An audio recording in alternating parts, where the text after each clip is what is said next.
I'll tell a little story before we start, a bit off scripted given the number of chairs here. So the first panel I ever had in Romania was Banking 4.0 in Bucharest, but right after COVID.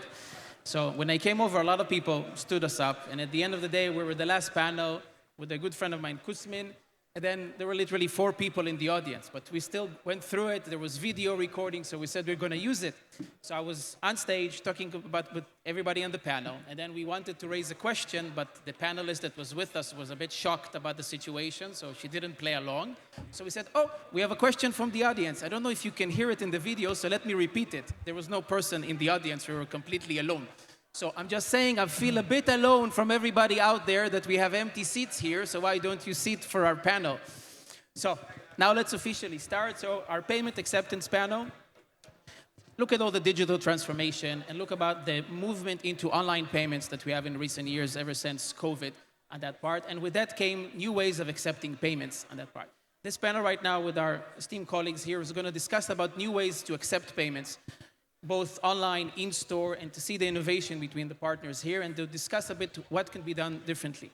My name is Eliad Saporta. I'm the founder and CEO of Coriander. We're a backend as a service provider for financial institutions, everywhere from marketplaces, PSPs, acquirers, and EMIs, et cetera, but for the focus here, online payments. I will allow my panelists here to introduce themselves, and then we'll go into the panel discussion.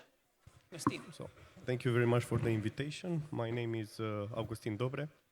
I'm the CEO of SIBS and Romcard, SIBS basically. I think some people here know me. I'm 20 years in the Romanian marketing, banking, basically 10 years.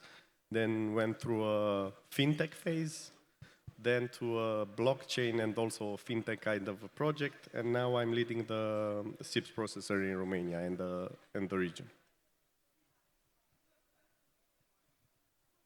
Hi, my name is Petar Stefanovic. I come from Moldova, from Moldinkom Bank. In banking, some 20 years, various regions. 6 months ago, I moved from Western Balkans to Moldova, and I've been covering ecosystem and cars development there. Hello, I'm Antar. I'm from Credit Europe Bank, and I'm leading the retail business at Credit Europe Bank. I moved to Romania approximately 3.5 years ago. Before that, I was in Istanbul, and I worked at various banks and financial institutions. And my latest role was at Interbank Card Center. So I think it's more than 20 years, and looking for the discussion. Thank you.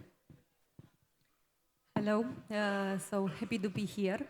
I started my activity with Banca Transilvania in 2006, and starting 2010 I joined National Bank of Romania, and I stayed there for 15 years, having in the last 7 years a leadership role for the Payments Oversight Division, also managing and putting in place a FinTech Innovation Hub in the National Bank of Romania. So this is the first communication tool between the Central Bank of Romania and FinTech community.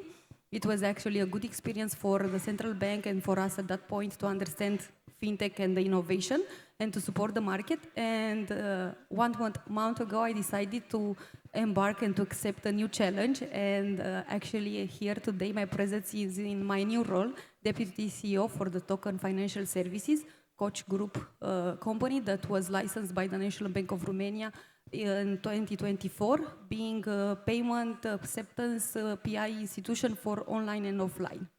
So you moved to the dark side. You moved to our side of the National Bank. Great. So let's start, Augustine, start with you. So SIBS is a leading infrastructure player here in the local market on that part. So I wanted to hear your opinion in terms of how do you see the landscape of acceptance, both in Romania and generally in Central Eastern Europe on that part, and where do you see SIBS fit into the role of the shift in acceptance? First of all, thank you very much, Eliad. I want to start with the big picture first. So payment acceptance in Romania and the broader CEE is, I think, evolving from access to experience. Maybe 10 years ago, the problem was basically, can I pay digitally? Can I pay electronically? Now, the question is shifting towards how fast, how simple, and how seamless is the payment experience provided. So in Romania, as I think already some of my anterior speakers told, we've seen a massive shift and a massive digital acceleration. Of course, a bad experience, COVID, brought also some positive results. And we've seen this digital expansion. Even in sectors, I think they were very cash heavy or cash intensive. So this shift is driven in by two drivers, I think. First of all is technology, and second of all, I think it's customer experience. So rural businesses, SMEs, even micro merchants increasingly want to deliver and offer to their portfolio digital payments. Of course, they don't want the complex integration and they don't want costly solutions. And I think this is where simplification is the key of the matter. So this is where we step in, basically, and a lot of other partners here in this festival. And our role is not only to provide infrastructure, what is our core business, but also to act as an orchestrator. I know it's a new buzzword, but we are really trying to do that right now.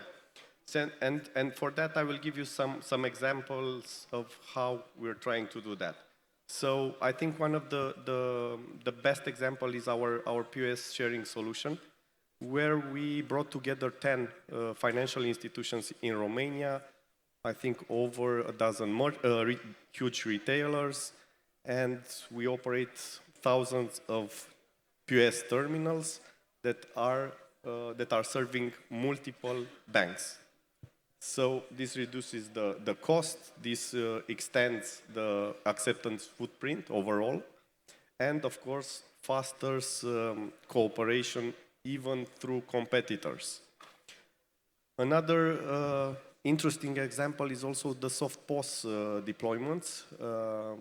And I think one of the major things we did with the soft POS is integration that we did even through a partner financial institution with the postal office.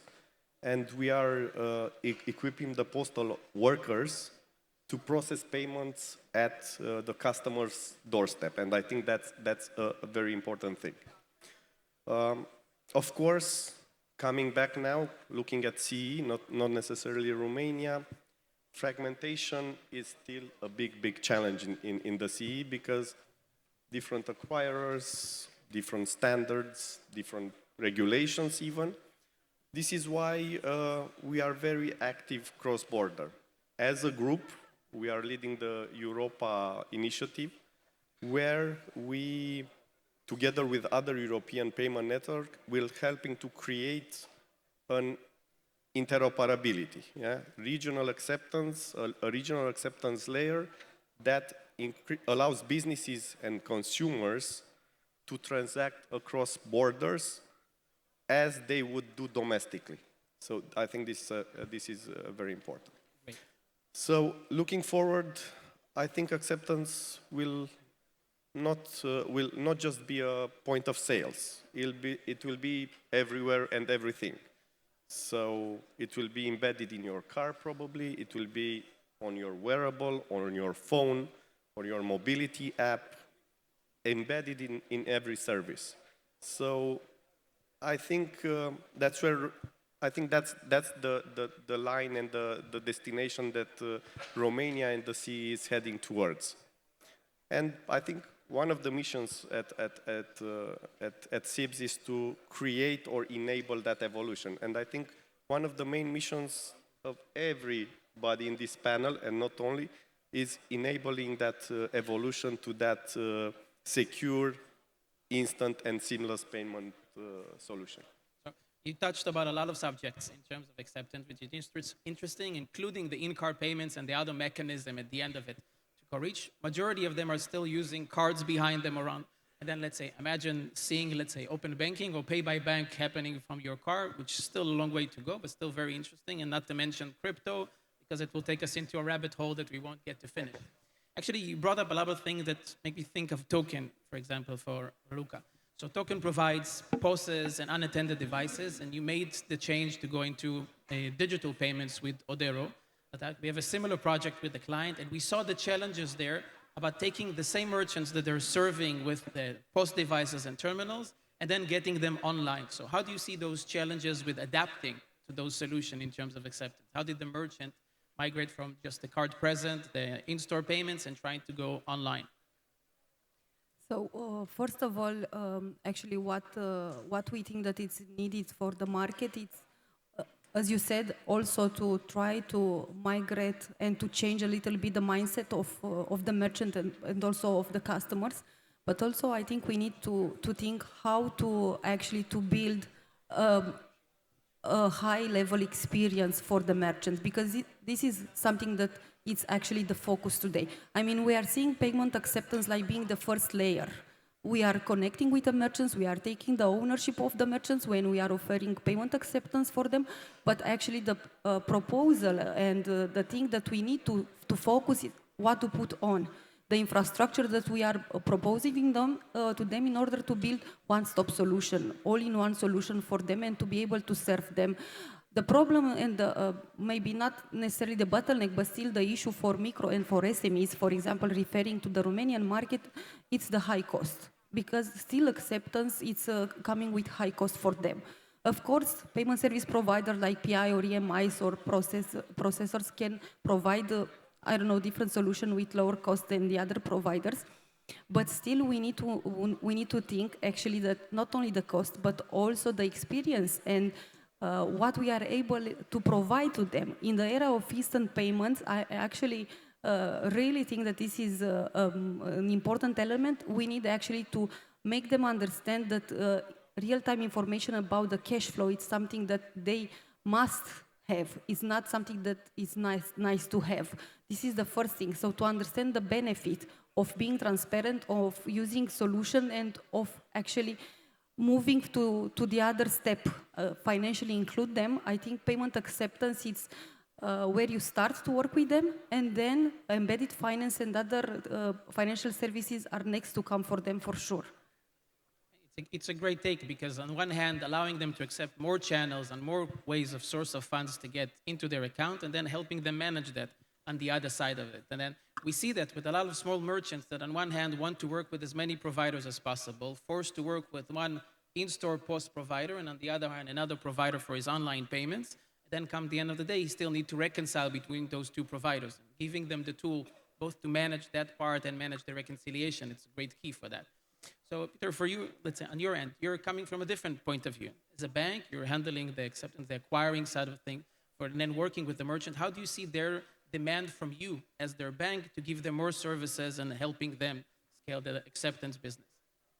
Well, to make us sound cool as an incumbent bank, I should talk about AI and stuff like that, or at least Bitcoin so or blockchain. For the fintech bingo, we just marked AI, crypto, I said earlier, so now we're good. No, joking aside, I mean, I liked what you said before we came to the stage, and we discussed on basically we have to give the ideas to the audience. And I mean, we are, I think, so heavily into the new stuff and the buzzwords, we sometimes forget what's really important. And this is like, and coming back to answer your question, it's like we're focusing on two things. The first one is we need to realign ourselves to healing the customer pain. And what's their pain, basically? It's not if they have AI in the merchant-provided solution. I mean, it's nice to have, let's be honest, but they want to have a seamless integration. They want to have fast payouts, and they want to have everything secure. And if something happens, they want to have support where they don't need a PhD in banking. So, I mean, and believe me, incumbents or fintechs, we're like far away from being perfect in that field. So we're now looking for partners and developing our solutions into making these things happen in order to heal the customer pain. And basically, the second thing is like, we believe that the future is in cooperation, not like domination of fintech or basically payment orchestrator or a bank, we need to work together. And these are two our main points that we're doing a lot of stuff ourselves, but we're open to cooperating with partners. And the idea is like we mustn't fight in the arena of giving everything free or being the cheapest, because this way, I mean, as Margaret Thatcher said, so the only bad thing about socialism is that you eventually run out of other people's money. And I mean, joking aside, if we want to continue developing, we need to invest, and to invest we need to earn. So we should compete in the quality we provide to the customers, and this is the name of the game for us. I love what you said about the pricing. But they started the company around 2016 and been running on the same approach that PSPs can no longer compete about pricing. The pricing points have dropped so far that nobody makes money on that point. They need to compete about the value-added services. What other services do you actually give them? It's actually an article I published in 2017 that's still relevant till this day about that topic. Antar, on your part, we chatted about it yesterday, and I think that what excited me most about chatting with you was your Turkish experience on that part. Because the Turkish market has a lot of solutions that are bank-based payments, not necessarily just card. And with seeing, let's say, the challenges of finding acquirers to accept Turkish cards when working globally, we see a lot of European merchants are struggling to get an acquirer that will accept Turkish cards. That part. How do you see from both your point of view currently in your position here and from your experience in the Turkish market, how does the market here in Romania differs from, let's say, from Turkey on that part? And what do you think that the market should do, given your experience, because your personal, let's say, ideas around that part? First, I will give you a brief history of payments in Turkey and in Romania. I'll start with Romania. I think we shaped the acceptance landscape in Romania as Credit Europe Bank because we were the first bank to offer installments on plastic, on credit cards. And our Romanian colleagues and guests know probably because now all the competition offer similar type of products. But basically it was by now pay later, but it's on plastic and it's available, I don't know, since more than maybe 20 or 25 years. So it's not a new thing, and it was on plastic, so it was very convenient. But the main drawback of this feature is that you have to have your own loyalty and also own software to run on your devices. So if a merchant would like to offer your, loyalty and installment feature to their customers, so they'll have to get your POS. So in the case of competition, if they are working with a couple of banks, so they need to, acquire all the POS devices. And in the end, you end up with a, countertop full of POS devices. For example, it's a funny example in gas stations, at gas stations in Turkey. Since the profit margin is not the same, they need to have two devices, one for the market transactions and the other one is for the fuel. And if they're working with 5 banks, so that means that they have 10 devices on their countertops, and it's crazy. So, but the market evolved, and now we have shared POS solution. In Turkey, it's a bit different than in Romania. The banks also have the host. So one bank is the host bank, and having other banks' applications on the devices. But here in Romania, we have also other solutions, and SIBS is one of them. And of course, we are partnering with SIBS since 2021, and they're helping us to grow our business a lot. So, economically, it doesn't make sense to have lots of POS devices. And I actually, from a bank's perspective, I don't care about the device, but I care about the relationship with the client. And it's also, same goes for also payment facilitators. I think it was around 2012, and I was at Akbank. It's one of the top 3 banks in Turkey, and one of my colleagues approached me and said that there's a company called PayU, and they are looking for a POS solution, and they will use this POS solution to offer the same, acquiring services to small merchants. And I said, what are you talking about? I never heard such a, business model. And then we checked, and then it made sense because I don't want to bother, acquiring small merchants, but they are helping us to, grow our business. And we were the first bank to sign the contract with PayU in Turkey. And then, the rest is history. So, and I see this similar, development also here in Romania. Now we are partnering with PayU, we are partnering with Netopia. And so this is the thing. And another thing is it's about the ownership of the device. And there was a legislation in Turkey which is requiring the merchants to have one single device. It also should be an ECR device combined with the POS terminal. And so now the ownership is transferred from bank to the merchants. So you don't even have the ownership. And Token Turkey has 50% of the market share in Turkey, right? So it's crazy. Okay, we don't have that legislation here in Romania, but at least it shows a use case. And in terms of digital payments, I was at Interbank Card Center, and we developed the first national digital wallet. And it enabled our customers to make payments through their phones. So if I'm at a gas station, I don't need to, leave my car. I can directly pay, with my phone. I can pay at various retailers and so on. So we also adapted QR technology. And then approximately, I believe it was 5 years ago, Central Bank of Turkey acquired the majority shares of Interbank Card Center. And then the focus was on instant payments and also the QR. So now we, see similar approaches here. This field grew a lot, and technology grew at a 10x pace. So it's a challenge taking a legacy systems, keeping it running. It's like upgrading a car while you drive. So it's a challenge to keep everything rolling and then adding on top of that and developing and bringing in new technologies. I will use buzzwords, AI, blockchain, and so on.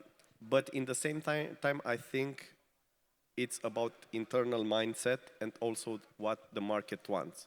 In order to survive and in order to provide better services, you need to do it. So I think it's the devil in the room. So it's a challenge. But without facing that challenge, we cannot achieve our goals. So it's about going straight at it. Fantastic. So for Petrus and Anto, last question. Promise we're already over time, but we need to get. So future of modern acceptance. Where do you see, let's say, the modern acceptance in 2027 here in Romania? In one sentence. One sentence, it should be like Wi-Fi. You don't know it's there. It works, and when it breaks, is a nightmare. Exactly, that's it. Last one. Finish with you. What do you think? I think it's more like Bluetooth.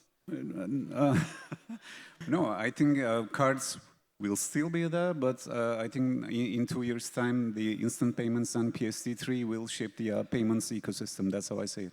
Fantastic.